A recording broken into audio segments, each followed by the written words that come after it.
Hello traders, welcome back to my YouTube channel. आज का topic बहुत इंटरेस्टिंग है। आज का टॉपिक है SMC order block areas. Order block area actually होता क्या है? ऑर्डर ब्लॉक एरियाज़ जो होते हैं ना, वो एज अ मेजर सपोर्ट और रेजिस्टेंस में सप्लाई और डिमांड की तरह काम करता है।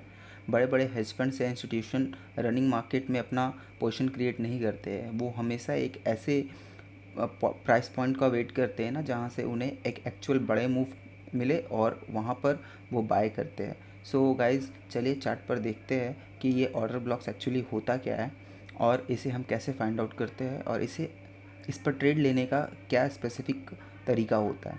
Guys, welcome back.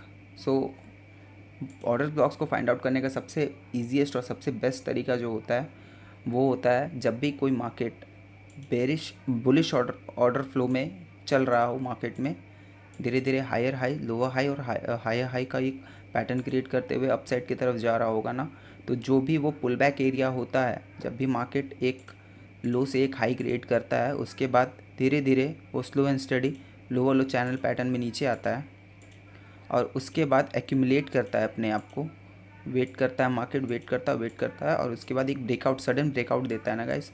तो वैसे एरिया को हम ऑर्डर ब्लॉक एरिया कंसिडर करते हैं।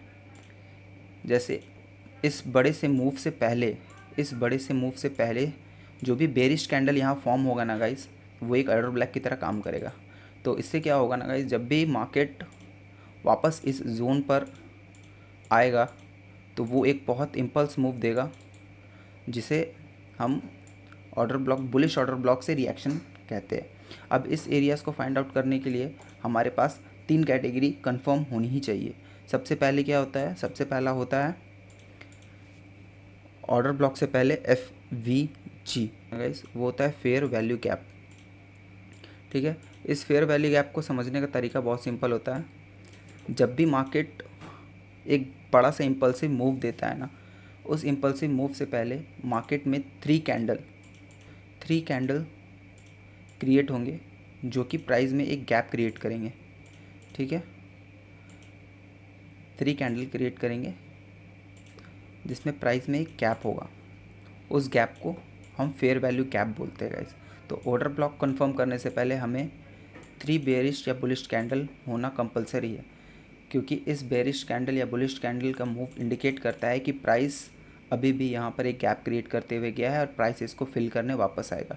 तो ये इम्पल्सिव मूव के पास जो एक करेक्टिव मूव होता है ना, वो इस गैप को फिल करता है और पेंडिंग ऑर्डर जो यहाँ क्रिएट हुए रहते हैं उसे मार्केट एक्यूमुलेट करता है और उसके बाद एक सडन स्पाइक ऊपर की तरफ देता है। तो ऐसे एरियाज़ को हम बुलिश ऑर्डर ब्लॉक बोलते हैं। Same vice versa bearish order block के लिए भी वही चीज़ यूज़ होता है गाइस।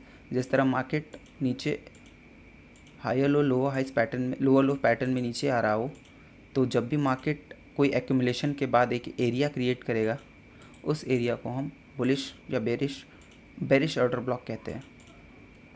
फिर जब भी मार्केट यहाँ पर कंसोलिडेट करते हुए धीरे धीरे इस जोन पे जाएगा ना गाइस, तो यहाँ से एक इम्पल्सिव मूव अगेन देगा। ऐसे एरियाज़ को हम बेरिश ऑर्डर ब्लॉक कंसिडर करते हैं। आइए इसे चार्ट पर देखकर समझते हैं कि इसे फाइंड आउट कैसे करते हैं। गाइस, ये यूरो यूएसडी का 30 मिनट्स का चार्ट है। जैसा कि आप देख सकते हैं कि प्राइस यहाँ पर धीरे धीरे अप ट्रेंड मार्केट में मूव कर रहा है। ठीक है, और यहाँ मैं इसके लास्ट रिसेंट चार्ट पे ही आपको समझाता हूँ। मार्केट ने यहाँ पे हायर लोस पैटर्न का क्रिएशन किया हुआ है। ठीक है, यहाँ पर देखिए ये एक बुलिश ऑर्डर ब्लॉक की तरह काम कर रहा है। मार्केट प्राइस यहाँ पे धीरे धीरे ऊपर से एक्यूमुलेट करते हुए नीचे की तरफ आया और इस ऑर्डर ब्लॉक एरिया से ऑर्डर फिल करके धीरे से ऊपर की तरफ शिफ्ट हो रहा है। हालांकि मार्केट में यहाँ पर आप देख सकते हैं कि यहाँ पे एक फेयर वैल्यू बैक भी क्रिएट किया हुआ है, जहाँ पे 3 कैंडल पैटर्न के साथ मैंने आपको समझाया था, पहला दूसरा तीसरा 3 कैंडल के पास में ये ऑर्डर ब्लॉक एरिया कंफर्म हुआ है, जिस फेयर वैल्यू गैप क्रिएट हुआ है जिससे ऑर्डर ब्लॉक एरिया कंफर्म हुआ है और यहीं से मार्केट ने एक इम्पल्स मूव अपना दिखा रहा है। आइए थोड़ा सा और पीछे जाते हैं और देखते समझते। जैसे यहाँ पर एक और एग्जांपल के साथ मैं आपको समझा सकता हूँ। जैसा मार्केट ने यहाँ पर पहले डाउन ट्रेंड में था, मार्केट धीरे धीरे लोअर लो चैनल पैटर्न क्रिएट करते हुए आ रहा था। ठीक है, लोअर लो चैनल पैटर्न क्रिएट करते हुए आ रहा था। फिर यहाँ मार्केट ने अपना चेंज ऑफ कैरेक्टर दिखाया। वापस चेंज ऑफ कैरेक्टर क्रिएट करने के बाद मार्केट यहाँ पर एक ऑर्डर ब्लॉक एरिया कंफर्म करता है जिससे मार्केट में एक इम्पल्स बाइंग हमें शो होती है। इस एरिया में आपको फेयर वैल्यू गैप भी दिख रहा होगा। यहाँ पर एक फेयर वैल्यू गैप क्रिएट है जिससे पहले मार्केट में बाइंग आई हुई थी, पर यहाँ पर इतने फेयर वैल्यू गैप में इतना ज़्यादा पोटेंशियल नहीं था, इसलिए मार्केट अपने ऑर्डर ब्लॉक एरिया से ऑर्डर फिल करते हुए अब ऊपर की तरफ शिफ्ट हुई है। और यहाँ पर एक और एग्जांपल यहाँ पे भी आपको देखने को मिल सकता है गाइस कि यहाँ पर मार्केट अप ट्रेंड था, स्विंग हाई था, ये स्विंग लो था। पिछले स्विंग लो पे मार्केट जैसे ही आया, मार्केट ने यहाँ पर जैसे ही इस ऑर्डर ब्लॉक एरिया को टैप किया, मार्केट तेज़ी से ऊपर की तरफ शिफ्ट हो गया, जिसकी वजह से यहाँ पर फेयर वैल्यू गैप भी क्रिएट हो गया। तो अब मार्केट में रीसेंट ऑर्डर ब्लॉक एरिया क्या काम करेगा गाइस, ये एरिया काम करेगा। और ये एरिया में जैसे ही मार्केट दोबारा से आता है तो ये बहुत ही अच्छा ऑर्डर ब्लॉक की तरह हमें काम करते हुए दिखेगा, जहाँ पर इंटरनल लिक्विडिटी, ये जो आपको इंटरनल लिक्विडिटी इन सब की दिख रही है ना, ये भी यहाँ पे मार्केट इंटरनल लिक्विडिटी लेगा और बहुत तेज़ी से आपकी तरफ शिफ्ट करेगा। तो ये था कुछ बुलिश ऑर्डर ब्लॉक के एग्जांपल। आइए मैं बिटकॉइन चार्ट में भी आपको इसे दिखाता हूँ। जैसे यहाँ पे आप देख सकते हैं कि मार्केट एक डाउन ट्रेंड में था 30 मिनट चार्ट पर, और यहाँ पर मार्केट में एक बहुत अच्छा फेयर वैल्यू गैप क्रिएट हुआ था इस एरिया पर, जिसे 3 कैंडल पैटर्न भी बोला जाता है, जिसकी वजह से यहाँ पर क्या क्रिएट हुआ, यहाँ पर एक ऑर्डर ब्लॉक एरिया क्रिएट हुआ है गाइस। और इस एरिया पर जब भी मार्केट आएगा तो यहाँ से एक इम्पल्सिव मूव देखने को हमें मिल सकता है। ठीक है, सेम एज इट इज़ नीचे भी यहाँ पे भी एक लोअर स्विंग क्रिएट हुआ था, जिससे मार्केट लोअर लो चैनल में आया हुआ था, और इसका लास्ट स्विंग जो था ये इसने ब्रेक कर दिया था इस जगह पर, जिसके ब्रेक होने पे हमारा एक ऑर्डर ब्लॉक एरिया क्रिएट हुआ। और उस ऑर्डर ब्लॉक एरिया को कंफर्म करने के लिए यहाँ पर हमें एक गैप भी दिख रहा था गाइस, जहाँ पे मार्केट जैसे ही इस ऑर्डर ब्लॉक एरियाज पे आया, यहाँ पे मार्केट ने एक बहुत अच्छा सा सडन अपसाइड का मूव दे दिया था गाइस। तो ये कुछ एग्जांपल थे आपके बुलिश ऑर्डर ब्लॉक के। सो गाइस, ये तो था basic bullish order blocks areas का कुछ एग्जांपल। आइए चलते हैं और देखते हैं कुछ बेरिश ऑर्डर ब्लॉक एरियाज़ के एग्जांपल्स को। जैसा कि आप देख सकते हैं मार्केट में यहाँ पर बिटकॉइन का 1 आवर का चार्ट है, और मार्केट यहाँ पर धीरे slow and steady lower low channel pattern में नीचे की तरफ आ रहा है, और यहाँ पर इसने अपने पिछले स्विंग को यहाँ ब्रेक कर दिया। ठीक है, जिससे हमें क्या कन्फर्म होता है गाइस, ये पूरा एरिया कंसोलिडेशन के बाद एक बेरिश ऑर्डर ब्लॉक की तरह ये एरिया काम करता हुआ दिखेगा गाइस। तो जैसे ही मार्केट इस जोन पर आता है, यहाँ से एक बहुत तेज़ी से शार्प डाउन की तरफ मूव मिलता है। इस मूव के बाद हमें एक और चीज़ का क्रिएशन मिलता है गाइस, जो कि होता है बेरिश ऑर्डर। यहाँ पे भी आप देख सकते हैं, क्योंकि इसने अपने पिछले स्विंग को इस तरफ ब्रेक कर दिया था गाइस, इसीलिए यहाँ पर ये बेरिश ऑर्डर ब्लॉक एरिया यहाँ भी तैयार हो गया था। यहाँ पे आप देख सकते हैं कि मार्केट में एक गैप भी क्रिएट किया हुआ है, जहाँ जैसे ही मार्केट इस जोन में एक्यूमुलेट करते हुए धीरे से वापस आता है, तो एक फिर से इम्पल्सिव मूव हमें देखने को मिलता है बेरिश ऑर्डर ब्लॉक पे। और कुछ एग्जांपल्स देखते हैं, जहाँ पर भी आप देख सकते हैं जैसे ही मार्केट ने यहाँ पर अपना एक लो ब्रेक किया, कैरेक्टर चेंज किया।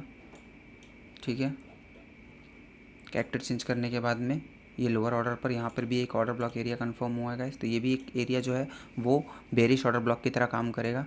जैसे ही यहाँ पे पर हालांकि मार्केट ने वहाँ तक मूव नहीं दिया, उसने यहीं से इस जोन से, क्योंकि इस जोन ने पिछले अपने स्विंग को यहाँ ब्रेक किया था गाइस, इस स्विंग को ब्रेक किया था, इस वजह से ये बेरिश मूव, ये order bearish order block confirm होता है, और मार्केट ने यहीं से एक शार्प डाउन साइड का मूव दिया।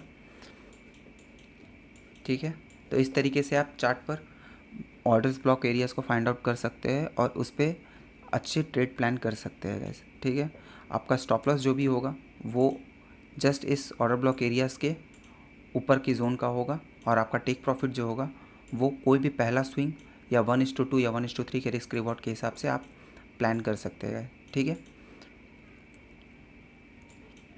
बुलिश ऑर्डर ब्लॉक में भी सेम आप कंडीशन यूज़ कर सकते हैं। जब भी मार्केट अपने किसी बुलिश ऑर्डर ब्लॉक एरियाज़ पे आता है, तो आप वहाँ पर अपने रिस्क रिवॉर्ड के हिसाब से ट्रेड प्लान कर सकते हैं। जैसे लॉन्ग पोजीशन क्रिएट करेंगे आप यहाँ पे 1:2 या कोई भी पहला नियरेस्ट स्विंग पॉइंट जो होता है वहाँ तक आप अपना टारगेट को रख सकते हैं, और आपका स्टॉप लॉस जस्ट इस जोन से थोड़ा सा ऊपर रहेगा, या फिर आप अपने रिस्क रिवॉर्ड को फॉलो कर सकते हैं, जो कि इनिशियली 1:2 या 1:3 सबसे बेस्ट माना जाता है। सो ये वीडियो कैसा लगा आपको, लाइक ज़रूर कीजिएगा इस वीडियो को और कमेंट में ज़रूर बताइएगा कि वीडियो कैसा लगा। और डीप ऑर्डर ब्लॉक एरियाज़ को रिफ़ाइन करने के लिए और भी वीडियोस मैं बनाने जाऊंगा आगे चल के। ये एक सिंपल एंड शॉर्ट तरीका था ऑर्डर ब्लॉक्स एरिया को रिफाइंड तरीके से देखने का। So do like share and subscribe my channel guys, and thank you for watching.